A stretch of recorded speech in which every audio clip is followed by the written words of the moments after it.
Düşünsene, koca bir yatakta yatan yaşlı bir adam var, tıpkı oyuncaklarına sarılıp uyuyan korkmuş bir çocuk gibi.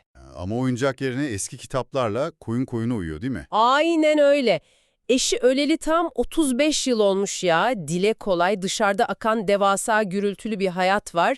Ama o sadece o eski tozlu sayfaların arasında ve yüzlerce saatin tıkırtısında nefes alabiliyor. Gerçekten inanılmaz bir tablo. Yani insan sormadan edemiyor. Hani neden bir insan yaşayanlardan, nefes alan insanlardan bu kadar korkar da cansız eşyalara sığınır? İşte bugün bu derinlemesine incelemede çökmekte olan bir imparatorluğun o puslu arka planında Behçet Bey'in dünyasına giriyoruz. Hedefimiz sadece eski bir hikayeyi özetlemek değil tabii. Kesinlikle değil. İnsanın kendi hayatını yaşayamamasının, hapsolduğu o psikolojik duvarların ve değişen bir toplumun bireyler üzerindeki ezici etkisinin anatomisini çıkaracağız bugün. Bak burası çok önemli. Behçet Bey'in bu yalnızlık ve kaygıyla dolu gecesine baktığımızda etrafındaki her şeyin aslında geçmişin hayaletleriyle dolu olduğunu görüyoruz.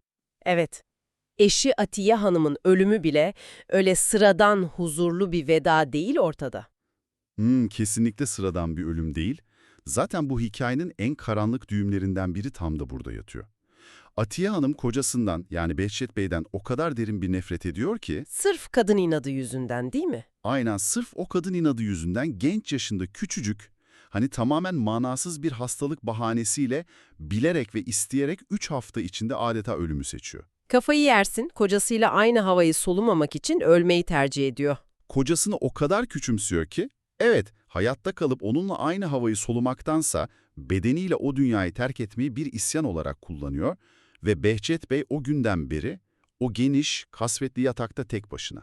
Sadece kitaplarla uyuyor işte. Hayatındaki tek canlı insan teması da evin o asık suratlı aksi hizmetçisi Şerife Hanım. Ki Behçet Bey içten içe bu kadından da nefret ediyor. Tabii, çünkü kadının onun hayatını, evdeki otoritesini lokma lokma zapt ettiğini biliyor. Onu ele geçirdiğini farkında. Ama bir yandan da sabah önüne gelen o sıcak çay var ya, Ah, o çay, o muntazam kurulan sofra. işte o uyuşuk huzurlu saatleri için bu kadına tamamen muhtaç durumda. Yani nefret etse de kopamıyor. Şimdi bir de bu sığıntı gibi yaşadığı kurulu düzen, eve akrabası genç Cavide'nin gelecek olmasıyla alt üst olma tehlikesi taşıyor. Cavide'nin dışarıdan hani o canlı dünyadan bu eve adım atacak olması Behçet'i adeta dehşete düşürüyor. Çünkü o evin düzeni Behçet'in hayatta kontrol edebildiğini sandığı tek şey aslında.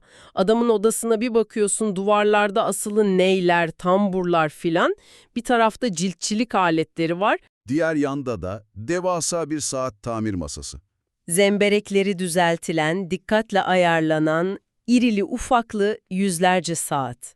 Bir de o çok etkilendiği, yeni aldığı antika sedef ayna var karşısında. O aynaya bakarken bile aslında bir donmuşluğa sığınıyor sanki. Hele o kırmızı gül anısı var ya, orası çok vurucu.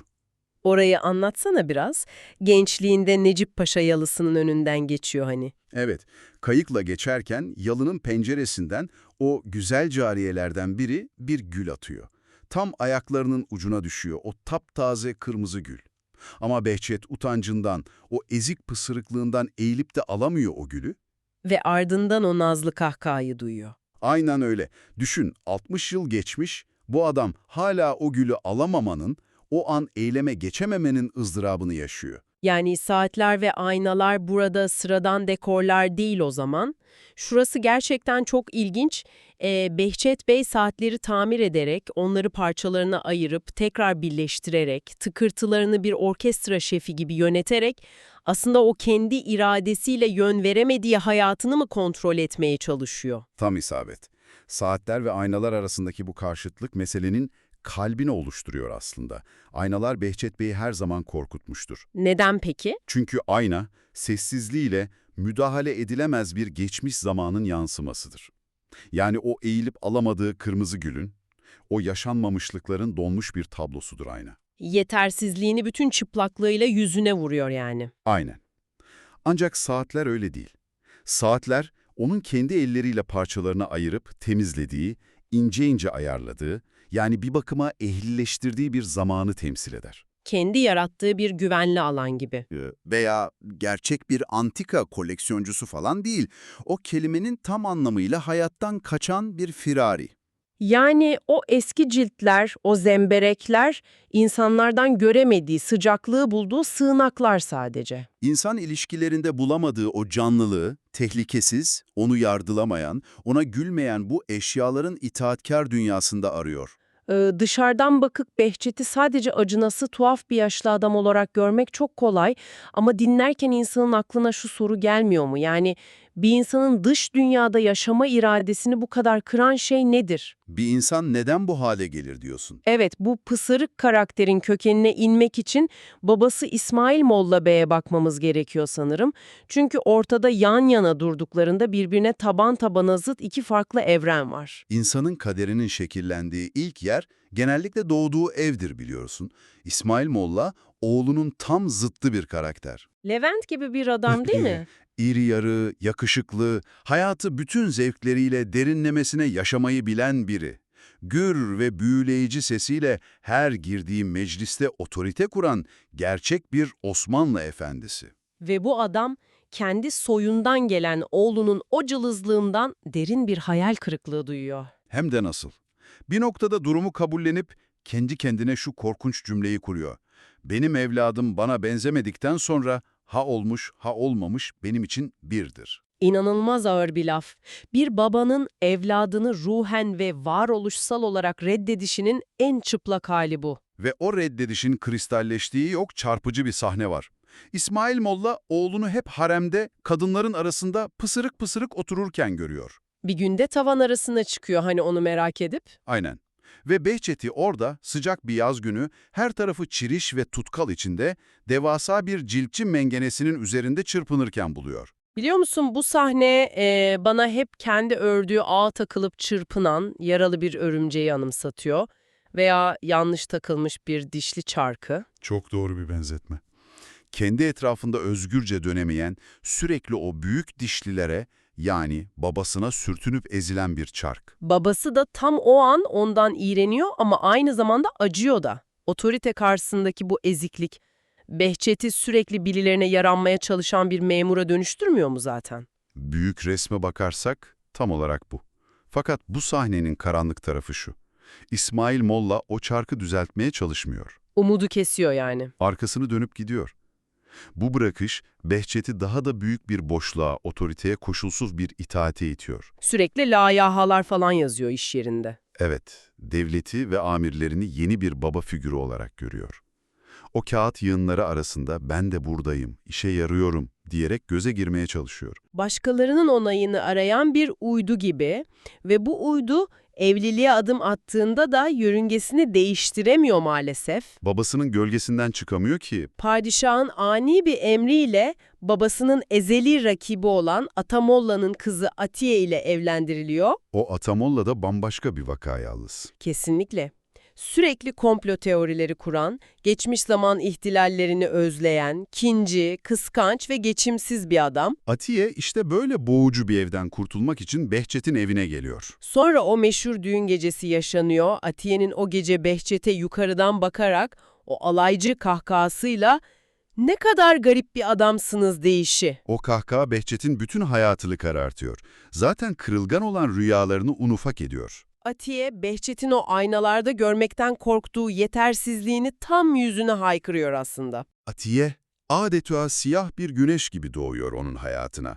Behçet, hayatının geri kalanını hep o istifafın, o küçümsemenin altında yaşıyor. Aralarında hiçbir zaman gerçek bir karı koca ilişkisi kurulamıyor zaten. Asla. Behçet o alaycı bakışlarla yüzleşmemek için hep uzak duruyor ondan. Saat tamirlerine, kitap ciltlerine kaçıyor. Ama hikayenin asıl şaşırtıcı kısmı burada başlıyor bence. Evdeki asıl dostluk karı koca arasında değil, gelin Atiye ile kayınpederi İsmail Molla arasında yaşarıyor. Düşünsene durumu.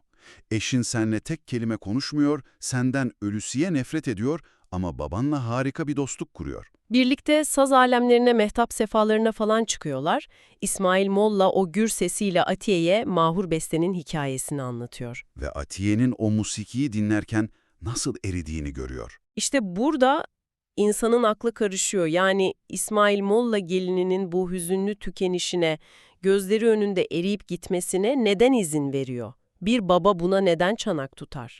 İsmail Molla'nın felsefesiyle alakalı bu. Ona göre insan kaderinden, acıdan veya ölümden kaçamaz. Hayatı bir fanusun içinde izlememeli diyorsun. Aynen. Hayatı ıstırabıyla ve hazzıyla teninde hissederek yaşamalı insan ona göre. O kartal pençesini, yani yaşamın o yırtıcı gerçekliğini bizzat kanatarak tecrübe etmeli. Anladım. Yani Atiye, Behçet'in dünyasında bulamadığı o yaşama arzusunu, var olma ateşini bu estetikte Mağur Beste'nin ritminde buluyor. Bu melankoli onu tüketiyor belki, evet. Ama en azından ona yaşadığını hissettiriyor. Behçet ise bir köşede o aşağılık kompleksiyle onları izlemekle yetiniyor yine. Kendi hayatında bir seyirci. Ufak bir eşya gibi kalıyor yanlarında. Buraya kadar hep bireysel travmalardan, yıkılmış bir evlilikten bahsettik. Ama okudukça beni asıl şaşırtan bir şey var. Bu sadece Behçet'in ailesine özgü bir delilik hali değil sanki. Kesinlikle değil. Hemen araya gireyim. Mesela akrabalardan Halit Bey var. Adam hayatının o muazzam anlamsızlığını mahkemelerde dava açarak dolduruyor. Kazanıp kaybetmesi umurunda bile değil. O kaos onu tatmin ediyor. Ya da Nuri Bey var. Yangın travmaları yüzünden askerlere üniformalar diken takıntılı bir terziye dönüşüyor adam. Yani etraftaki herkes deliliğin eşiğinde. Bu durum bana sadece tuhaf bir aileden fazlasını anlatıyor gibi geliyor. Zaten hikayenin bireysel psikolojiden çıkıp o devasa toplumsal çöküşe bağlandığı yer tam da burası. Sabri Hoca karakteri bu durumu çok net özetliyor. Ne diyordu Sabri Hoca? Şark öldü, bizler yetimiz falan diyordu galiba. Evet, o dönemin aydınlarının hissettiği derin çaresizlik bu. Toplumun yüzlerce yıllık düzeni paramparça olmuş. Sabri Hoca doğrudan Behçet'e hitaben çok güçlü bir laf ediyor. Sen şiraze nedir bilirsin, biz de insanoğlu şirazesiz kalmış diyor. Şiraze, eski kitapların sayfalarını bir arada tutan o ince örgü. Gerçekten harika bir benzetme. Yani şiraze koptuğunda bütün bir toplumun sayfaları, bireyleri etrafa saçılıyor. Çok doğru, bir toplumu bir arada tutan değerlerin, o manevi anlam dünyasının yok olması demek bu. Toplum sürekli gömlek değiştiriyor ama içten değişemiyor. Sadece dışarıdan bir şeyler giyinmekle o enkaz toparlanmıyor işte. Şirazesi kopan bireyler, delirmemek için hayata tutunacak tuhaf takıntılar geliştiriyorlar. Hayatta kalma refleksi gibi yani. Aynen öyle. Halit Bey sonu gelmez davalara tutunuyor. Atamolla geçmişin kinlerine tutunuyor.